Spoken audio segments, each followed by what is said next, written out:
श्री बोधानंद जी महाराज कह रहे हैं, वृंदावने शैकु पदस्पृहोपि महत्तमानां श्रुतभाषितोपि विदन्नपि स्वार्थ विधाति सर्वहा धिन्न वृंदावनाश्रयामि सकृदपि यदि दृष्टा हंत वृंदाटवीत्वं सकृदपि यदि राधा कृष्ण नामाभ्यधायि सकृदपि यदि भक्त्या सन्नतस्त्वत्प्रपन्नो ध्रुवमः तदा माम्भो नोपोक्षतासि। बड़ी बात है। यदि कहीं आप श्रीधाम वृंदावन में ये लक्ष्य बना के आ गए कि मुझे श्री जी के चरणों का प्रेम चाहिए, श्यामा श्याम के चरणों का हमें प्रेम चाहिए, तो महत्तमानां श्रुतिभाषितोपि, वो प्रेम का मार्ग महापुरुषों के वचनों से प्राप्त होता है। महत्तमानां श्रुतभाषितोपि, उसे सुनो जो भाषितोपि महापुरुष जन बोल रहे हैं। यदि श्रीधाम वृंदावन में वृंदावने सैक पद स्पृहोपि, वृंदावन के ईश्वर श्री श्यामा श्याम के चरणों में प्रीति चाहते हो तो महत्तमानां श्रुतभाषितोपि, जो महापुरुष प्रिया प्रीतम के प्रेम रस में रंगे हुए हैं उनके श्री मुख से निकले हुए वचनों को सुनो। विदन्नपि स्वार्थ विधाति, पर उन वचनों को सुनकर आप मनन नहीं करते, आचरण में नहीं उतारते, तो आपका काम बिगाड़ने वाले स्वार्थ विध्वंसी ये जो लोग हैं, विषय भोग हैं, क्रियाएं हैं, ये आपको पतन मार्ग में ले जाती हैं। ध्यान दीजिए। बहुत कृपा होती है प्रभु की, तब हृदय में बात आती है कि अब मैं मुक्त होना चाहता हूं संसार से, अब मैं भजन करके भगवत प्राप्ति करना चाहता हूं। भगवत प्राप्ति में भी श्यामा श्याम के नाम रूप में प्रेम चाहता हूं। ये जिन्होंने कृपा करके आपके हृदय में बात दी, वही महापुरुषों का संग करा देते हैं। वो अपने बस की बात नहीं है। जब अतिशय कृपा प्रभु की होती है तब भगवत प्रेमी महात्माओं का संग मिलता है। सत्संगति दुर्लभ संसारा, संतों की संगति संसार में दुर्लभ है। स्त्री पुत्र धन संपत्ति सांसारिक प्रतिष्ठा पद, इनको दुर्लभ नहीं कहा। सुत दारा धन लक्ष्मी, ये तो पापियों के घर होए। संत समागम हरि कथा, तुलसी दुर्लभ दोए। संतों की सभा में बैठकर भगवत चर्चा हरि चर्चा सुनना, ये दुर्लभ बात है। सत्संगति दुर्लभ संसारा, महत् सत्संग बड़ा दुर्लभ है। जो प्रभु के चरणों के सिवा अन्य कोई चिंतन नहीं, अन्य कोई चाह नहीं, अन्य कोई वार्ता नहीं, अन्य कोई संबंध नहीं, उसे महत्पुरुष कहते हैं। एकाकार वृत्ति अपने इष्ट में सा महात्मा सुदुर्लभा। ऐसे भगवत प्रेमी महात्माओं का संग मिल गया तो कह रहे हैं श्रुतो, सुनो, ध्यान देकर सुनो, मनन करो और उसको अपने हृदय में उतारो। हृदय में मन बुद्धि चित्त अहंकार को जैसी आज्ञा हो रही वैसे ही चलाओ। मन बुद्धि चित्त अहंकार के अनुसार मत चलो। क्यों? विदन्नपि स्वार्थ विधाति सर्वम हा धिंग ना वृंदावनाश्रयामि। तुम वृंदावन में आए हो, प्रिया प्रीतम का कृपा प्रसाद मिला है, संतों का संग मिला है, तो जो सुन रहे हो उसे बहुत कीमती बात मानकर सुनो, इससे कीमती कोई बात नहीं है। पर हम क्या करते हैं, उस बात को मानते नहीं हैं। तो सुन भर लिया और सुना दिया, माना नहीं तो पर्यो प्रवाह काल के कदापि छूटी है नहीं। काल प्रवाह से केवल सुनो और सुना लेने से नहीं, उसका मनन करके आचरण में उतारने से होता है। तो तुम जो मनन नहीं करते, आचरण में नहीं उतारते, वो स्वार्थ विध्वंसी भगवत कार्य बिगाड़ने वाले आचरण आपसे छूटते नहीं हैं। इसीलिए करे हा धिंग, हाय इतना बढ़िया अवसर फिर भी अपने को नहीं बना पाए तो धिक्कार है, धिंग धिक्कार है तुम्हें। प्रभु ने तो इतनी सुंदर कृपा कर दी, मनुष्य शरीर दिया, वृंदावन का परिचय मिला, संत समागम मिला, नाम सुनने को मिला, फिर भी तुम अपने आचरण नहीं बदल रहे, अपना स्वभाव नहीं बदल रहे, अपनी चाहत नहीं समझ रहे कि तुम्हारी चाहत क्या है। तुम्हारी चाहत अल्प सुख नहीं है, महान सुख है। महान सुख वही है जो ब्रह्मा के द्वारा रचा हुआ नहीं, जिसे चिदानंद सुख भगवदानंद कहते हैं। उस सुख की तुम्हारी चाह है, पर खोज दुखालय के भोगों में है। तुम चिदानंद मार्ग जानते ही नहीं हैं, इसीलिए उधर भटकते चले जा रहे हैं। तो यदि हमें सत्संग सुनने को मिला फिर भी सुधार नहीं हो रहा, तो धिक्कार है हमारे जीवन को। हा धिंग, क्योंकि तुम आश्रय नहीं ग्रहण कर रहे हो। आश्रय ग्रहण किए होते तो तुम वचन का तिरस्कार नहीं कर सकते, आज्ञा उल्लंघन नहीं कर सकते। नाटक करने वाला आज्ञा का पालन नहीं कर सकता, और जिसने हृदय से स्वीकार कर लिया इष्ट भाव, गुरु भाव, परमार्थ भाव, भगवत भाव, वो कभी स्वप्न में भी आज्ञा का उल्लंघन नहीं करेगा। आज्ञा समन सुसाहब सेवा, ये जो बाहरी बातें हैं इन पर ध्यान न दीजिए। जिससे तुम्हारा काम बनना है वो तो तुम बिगाड़ने वाला काम कर रहे हो।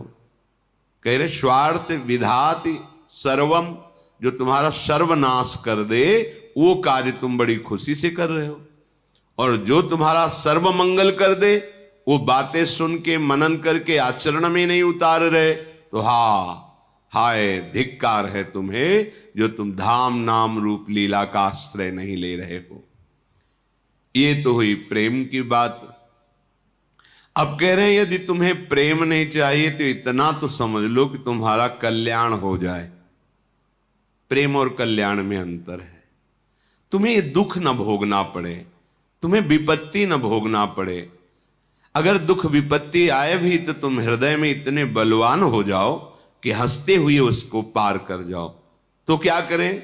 बोले सकृदपि यदि दृष्टा हंत बृंदाटवी त्वं, सकृदपि यदि राधा कृष्ण नामाभ्यधाई, सकृदपि यदि भक्त्या सन्नतस्त्वत् प्रपन्नो, ध्रुवमः तदा मां नोपोक्षतासि। हे भाई मेरी बात मान लो, यदि तुम एक बार वृंदावन आ गए हो, सकृदपि माने होता एक बार, यदि दृष्टा वृंदावन में आके दर्शन किए, एक बार वृंदावन में आकर के दर्शन कर गए, और सकृदपि यदि राधा कृष्ण नामाभ्यधाई, जो एक बार वृंदावन आए तो यहां खूब उच्च स्वर स्तंभद सर्वदैव ऊंचे स्वर से राधा राधा कृष्ण कृष्ण राधा वल्लभ श्री हरिवंश ऐसा नाम उच्चारण किया। सकृदपि यदि भक्त्या सन्नतस्त्वत् प्रपन्नो, यदि एक बार किसी भगवत प्रेमी महात्मा को प्रणाम कर लिया है, सन्नतस नमन कर लिया है, तो ध्रुमः, ध्रुव तो परम सत्य, परम सत्य, आहा अब तेरी उपेक्षा नहीं होगी, अब निश्चित तेरा कल्याण हो जाएगा। देखो ये जौहरी हैं वृंदावन के, ये जानते हैं कीमत, अपने लोग नहीं जानते, इन पर विश्वास कर लें। तो इसका क्या मतलब कि एक बार वृंदावन आ जाए, एक बार राधा कृष्ण बोल दे, एक बार भक्त को प्रणाम कर दे तो उसका कल्याण हो जाएगा, सीधा अर्थ ये। और भाव ये है आंतरिक कि यदि एक बार वृंदावन आए, एक बार संत समागम किया, एक बार राधा कृष्ण बोला, तो अब तुम्हारा हृदय दुराचार की तरफ नहीं जाना चाहिए। अगर हृदय में चिंतन दुराचार का हो जाए तो अब वो क्रियाएं नहीं होनी चाहिए जो तुम्हारी हुई, क्योंकि एक बार तुम धाम का संग पा गए, संत संग पा गए, नाम उच्चारण कर लिया, अब तुम्हारा परम मंगल निश्चित है, तो तुम अपने आचरणों को सुधारो। अगर ये बात हम आंतरिक नहीं समझेंगे तो फिर नामापराध लागू हो जाता है कि आप नाम के बल पर पाप कर रहे हैं, धाम के बल पर पाप कर रहे हैं, संत समागम के बल पर पाप कर रहे हैं, और जबकि पाप निवृत्ति के लिए औषधियां हैं, औषधि पावे रोग बढ़े, तो ये ठीक बात नहीं। हमें एक बार संत समागम मिला, अब हमारा सुधार प्रारंभ हो जाए। और अंतिम कि अगर तुम मूर्खता भी करोगे, उद्दंडता करोगे, तो अगर ऐसा हो गया है तो तुम्हारी उपेक्षा नहीं होगी, तुम्हारा हिसाब बहुत मंगलमय होगा। तो जब इतनी कीमती चीज है तो हम एक बार क्यों करें? हम तो बहुत बार नाम जप करेंगे, बहुत बार वृंदावन आएंगे, बहुत बार सत्संग सुनेंगे, अपना जीवन धन्य कर लेंगे। हमारे पास राधा नाम धन है, कृष्ण नाम धन है, भगवान नाम धन है। समझो इस बात को। जिस धाम में आप मनुष्य रूप से आए हैं, उस धाम में जो महिमा गान करने वाले, महिमा जानने वाले महापुरुष हैं, वो कह रहे हैं वृंदारण्ये वरम श्याम क्रमिरपि परतो नोचिदानंद देहो रंकोऽपि श्याम तुल्यः परमहीन परत्राद्भुतानंत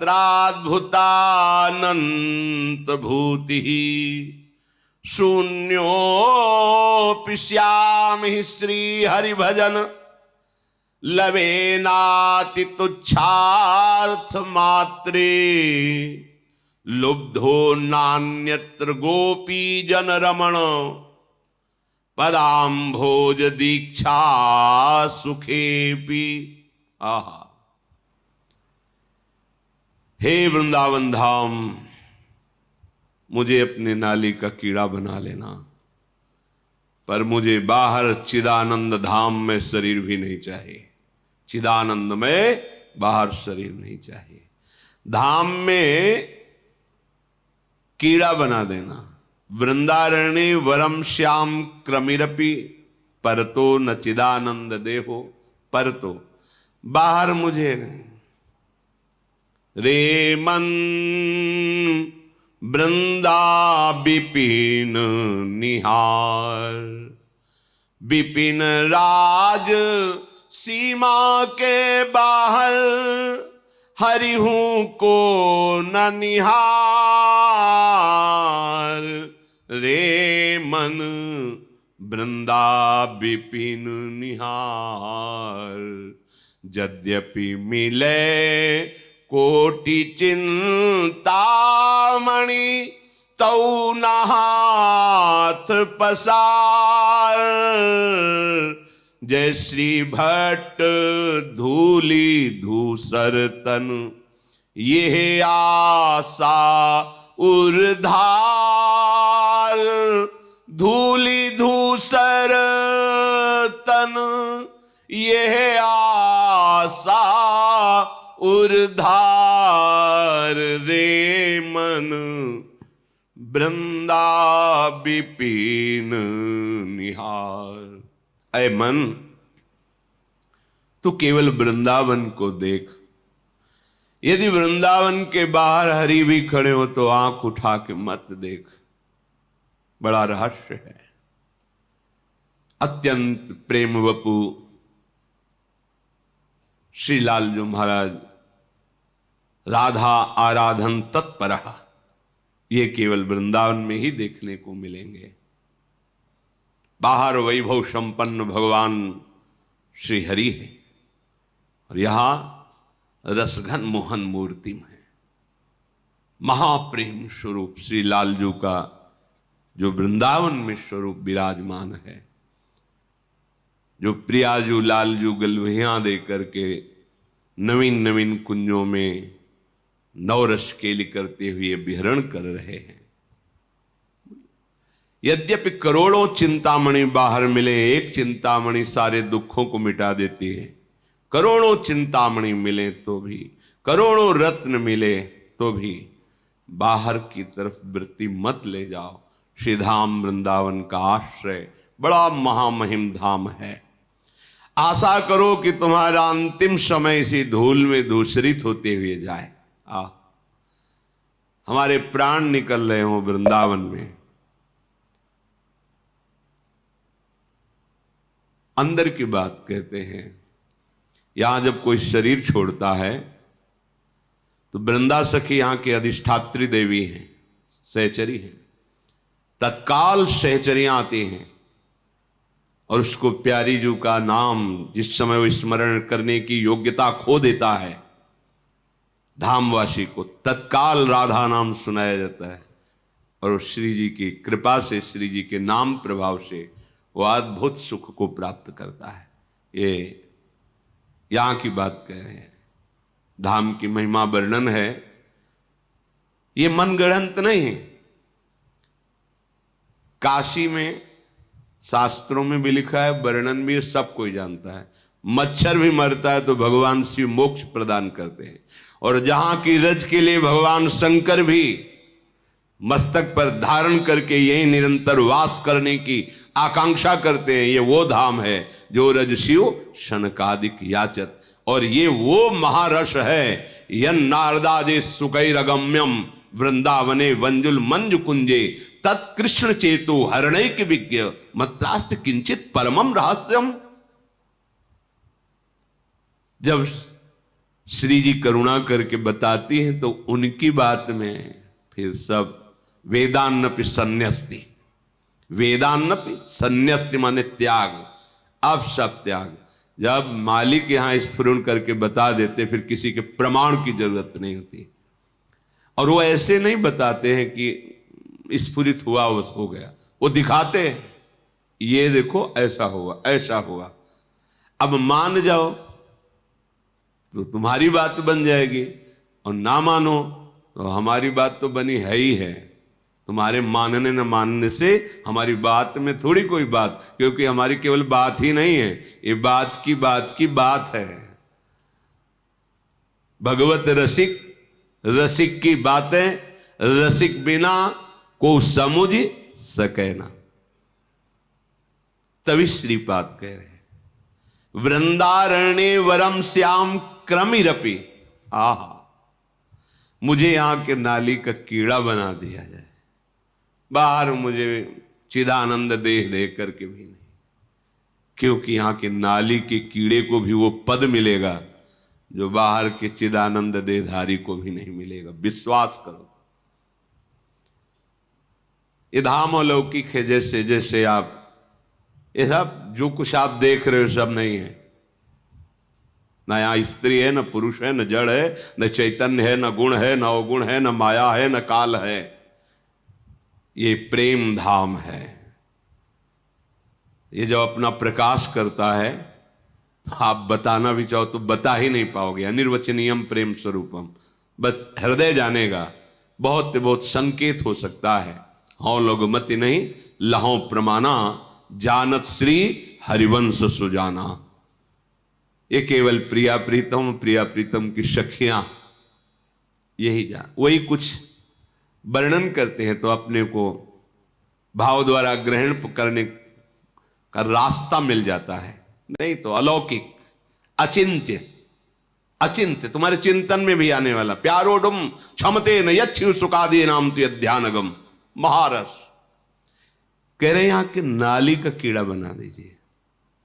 जब भगवान शिव इतने कृपालु हैं कि उनकी नगरी में कोई शरीर त्यागे तो मोक्ष पदवी देते, तो वो जिनकी कृपा का गान कर रहे हैं, मुनीन्द्र वृंद वंदिते त्रिलोक शोक हारणी, उनकी चरण रज जहां है वहां शरीर छूटेगा तो सखियां के राधा नाम सुना दे, तो इसमें आश्चर्य क्या है। निश्चित निश्चित जो मोक्ष में भी सुख नहीं वो सुख यहां शरीर त्यागने से प्राप्त होता है। महामहिम श्रीधाम वृंदावन श्रीपाद प्रबोधानंद जी ब्रह्म प्राप्त महापुरुष, भगवत प्रेम का जब रसास्वादन हुआ धाम की कृपा से, तो क्या याचना कर रहे हैं कि अगर मुझे अगला जन्म मिले तो मुझे भले वृंदावन का नाली का कीड़ा बना देना, पर अन्य कहीं किसी लोकांतर में देह चिदानंद देकर मत भेजना। मुझे यही वृंदावन का बड़ा अद्भुत धाम है, बड़ा चमत्कारिक धाम है। रंकोपि श्याम तुल्य परमहीन परत्राद्भुतानंत भूति। यदि वृंदावन में तुम्हें दरिद्रता पूर्वक रहने को मिला है तो तुम्हारे समान बाहर की जो ब्रह्मादि की विभूतियां हैं वो भी बराबरी नहीं कर सकते। यहां की एक छोटी सी झोपड़ी और आप वास करके श्यामा श्याम का आराधन उपासन कर रहे हैं, ये ब्रह्मलोकवासियों को भी सौभाग्य नहीं प्राप्त है जो आपको प्राप्त है। न परत्राद भूतानंत भूति ही, बाहर चाहे जैसी विभूति ऐश्वर्य वैभव, यहां भले दरिद्रता से वास कर रहे हैं पर आपको जो वस्तु प्राप्त होगी उसकी बराबरी परमेष्ठी पद में भी नहीं। परमेष्ठी पद त्रिभुवन का सबसे बड़ा पद है। ये छोटे छोटे गांव के प्रधान, फिर ऐसे एमएलए, सांसद, मंत्री, मुख्यमंत्री, प्रधानमंत्री, राष्ट्रपति, देवराजेंद्र, फिर प्रजापति, फिर परमेष्ठी, सबसे बड़ा पद परमेष्ठी पद। ब्रह्मा का ब्रह्मादिक के भोग सब विषम लागत आई, नारायण ब्रजचंद की लगन लगी ही जाए। और ब्रजचंद जहां चकोरवत अतृप्त होकर अपने नेत्रों से जिस रूप रस का पान करते हैं वो महारानी जी का निज महले है, कैसे कोई महिमा गान करे। शून्योपिश्यामि श्री हरि भजन लवे नाति तुच्छार्थ मात्रे। बहुत बड़ी बात कह रहे हैं, ध्यान से सुनो। यदि तुम्हें अखंड वृंदावन वास मिल गया है तो तुम चिंता न करो। यदि तुम्हारे द्वारा लव बहुत छोटा समय होता है, इतना भी भजन नहीं बनता, बहुत बड़ी बात कह रहे। शून्योपिश्यामि ही शून्य, भजन आगे बराबर शून्य, बहुत बड़ी बात कह रहे। ये जल्दी समझ में नहीं आएगा सबके। शून्योपिश्यामि श्री हरि भजन लवेनाति तुच्छार्थ मात्रे। भले उस अखंड वृंदावन वासी से एक लव मात्र समय के लिए भी भजन नहीं बन रहा है। और बड़ी बात कह रहे हैं, तुच्छार्थ मात्रे, वो छोटे छोटे भोगों में विचलित हो रहा है, पर उसकी निष्ठा है कि प्राण निकल जाए हम वृंदावन से बाहर ले जाएंगे। और उसने राधा रमण के चरणारविंद की दीक्षा ले ली, राधा माधव के चरणारविंद की दीक्षा ले ली, शरणागति ले ली और निश्चय कर लिया कि खंड खंड हो जाए तन अंग अंग सत टूक, वृंदावन ने छाड़ी वो है बड़ी चूक। बस शरणागत हूं, धाम का अखंड आश्रय है और लव मात्र शून्य मात्र है, भजन हो ही नहीं रहा, तो क्या होगा? बोले वो परम पद का अधिकारी हो जाए। ये है हमारे धाम की महिमा, ये है, इस पे बिल्कुल संशय न करना। जो नाम से गति, जो रूप चिंतन से, जो लीला चिंतन से, वही अखंड धाम वास से। कल्याण तो एक बार की बात में ऊपर में कह गए कि यदि एक बार देख लिया, एक बार यहाँ की गलियों में राधा राधा कृष्ण कृष्ण उच्चारण किया, एक बार किसी भक्त को दंडवत कर लिया, जाओ अब तुम यमपुरी नहीं देखोगे, यमराज के दूत तुम्हें स्पर्श नहीं कर पाएंगे। प्रेम की बात उसके ऊपर हुई थी। अब ये महामहिम बात करें, अखंड वृंदावन वास की बात, प्राण चाहे निकल जाएं, वृंदावन से बाहर नहीं जाएंगे। तो बोले भजन बराबर शून्य, विषय है सेवन, गति परम पद। क्यों? धाम की कृपा। ये बाहर नहीं पचेगा जब तक कृपा का अनुभव नहीं होगा ये बात। और जब ये बात आ जाती है ना, तो हर समय छाती फूली रहती है और प्रिया प्रीतम का एक पल के लिए विस्मरण नहीं होगा। इसमें छुपी हुई बात है, क्योंकि ये धाम हिया फिरे स्वार्थ आपने, और भजन गए फिरे बाह, और देश के बसत ही घटत भजन की बात। वृंदावन में स्वार्थ उलट भजन होए जात, ये प्रभाव है इसका। तो तीन बातें, प्रेम चाहना है तो, कल्याण चाहना है, वैभव सुख सांसारिक तो, और कुछ नहीं होता परम पद चाहना तो समर्थ है श्री धाम वृंदावन। आप इसका आश्रय ले ले, आप वृंदावन वास स्वीकार करें। आश्रय और वास दोनों इसीलिए, जो वास नहीं ले सकते वो आश्रय लेकर जहां भी हैं वृंदावन के भरोसे होकर, प्रिया प्रीतम के चरणों की दीक्षा लेकर, कह रहे लुब्धो नान्यत्र गोपीजन रमण पदाम्भोज दीक्षा सुखेपि सुखेपि। श्री प्रिया प्रीतम के चरणारविंद की दीक्षा लेकर के सुखपूर्वक, चाहे वो दरिद्रता क्यों ना हो, वो मां सुखी है, वृंदावन वास कर रहा है, उसे परम पद की प्राप्ति होगी। चलते हैं